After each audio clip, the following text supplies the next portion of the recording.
గారిని తీసుకుపోయి జైల్లో పెడితే దానికి సంబంధించిన ఈ లాయర్ గారు తులసిరెడ్డి గారు 4.5 సంవత్సరం కోర్టుకు నేను ప్రతిరోజు పోయి దొంగోని మాదిరి చేతులు కట్టుకొని 4.5 సంవత్సరం నీకోసం నేను సేవ చేసిన ఆ డబ్బులు కూడా నీవే ఆపద్దు నా ఇంట్లో దొరికింది.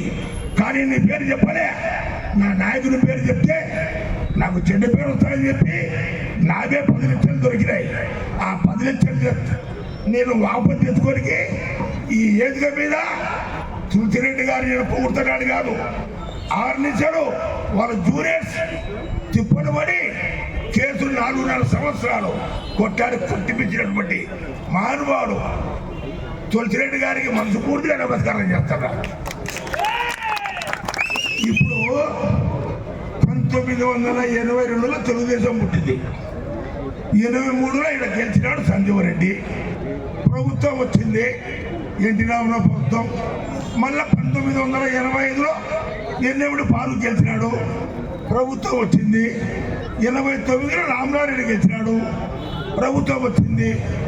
94లో ఎన్నెముడి పాలు గెలిచినాడు, ప్రభుత్వం వచ్చింది. 99లో ఎన్నెముడి పాలు గెలిచినాడు, ప్రభుత్వం వచ్చింది. 2004లో మోహన్ రెడ్డి గెలిచాడు, ప్రభుత్వం వచ్చింది. 2009లో మోహన్ రెడ్డి గెలిచాడు, ప్రభుత్వం వచ్చింది.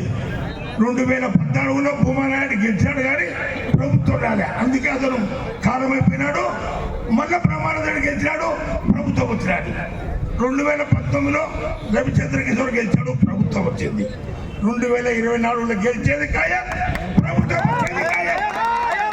దీని మీద ఛాలెంజ్ చేస్తాడా, దీని మీద ఛాలెంజ్.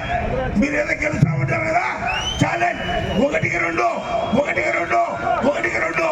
ఛాలెంజ్ చేస్తాడా. నా దేశం గురించి